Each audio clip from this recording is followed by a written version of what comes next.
Merci Monsieur le Président, mes chers collègues.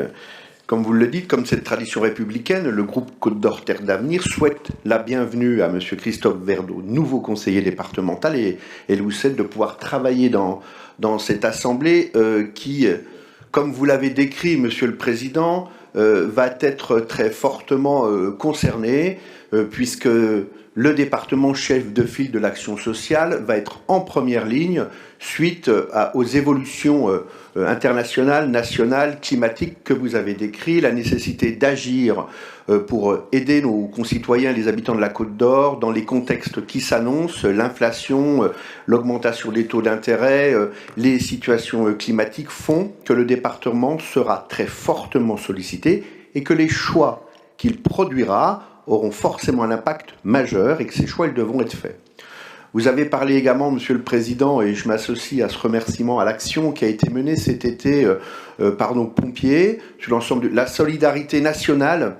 Je tiens à remercier tous les acteurs de cette solidarité qui va de l'échelon national, départemental et communal, puisque beaucoup de communes ont organisé et fait l'effort de libérer, de pouvoir permettre à des pompiers, je le rappelle, qui ont agi sur la base du volontariat, c'est-à-dire qu'ils se sont mis disponibles pour aller aider au niveau national des territoires qui ont été fortement impactés et qui ont fait savoir d'ailleurs que cette solidarité avait été extrêmement importante. Donc merci à tous et à tous les acteurs de cette solidarité qui va nécessiter forcément, et vous l'avez dit, une vraie réflexion nationale sur l'organisation, sur la prise en charge, sur peut-être aujourd'hui des modes de financement qui peuvent paraître obsolètes. Et il faudra très clairement, et à mon sens, de manière pragmatique et en évitant les biais partisans, travailler dans un intérêt départemental certes, mais plus largement national. Voilà, je voulais pas insister plus. Vous avez évoqué la nécessité de sobriété. Je ne peux pas m'empêcher d'évoquer. Hier, j'ai entendu quelqu'un qui exprimait assez clairement la situation qui allait se présenter à nous dans le domaine de l'énergie. Il y a 3 façons, avait-il dit, de lutter contre la situation. La première, c'est l'efficience.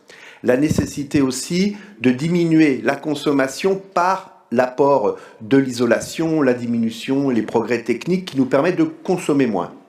De la lutte contre le gaspillage, un certain nombre. C'est l'efficience. Il y a la sobriété que vous avez évoquée. La sobriété, c'est consenti. C'est la capacité d'expliquer aux gens là où on doit faire des économies, mais il faut un accord de la population pour la sobriété. Et la troisième, a-t-il dit, c'était la pauvreté.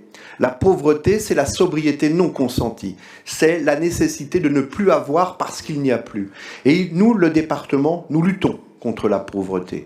Il faudra donc faire preuve d'efficience et de sobriété pour éviter la pauvreté. Bon, je vous remercie et bienvenue pour cette séance et les à venir qui, vous le voyez, seront fort chargés en travail sur les missions de ce département qui sont en principal l'action sociale. Merci.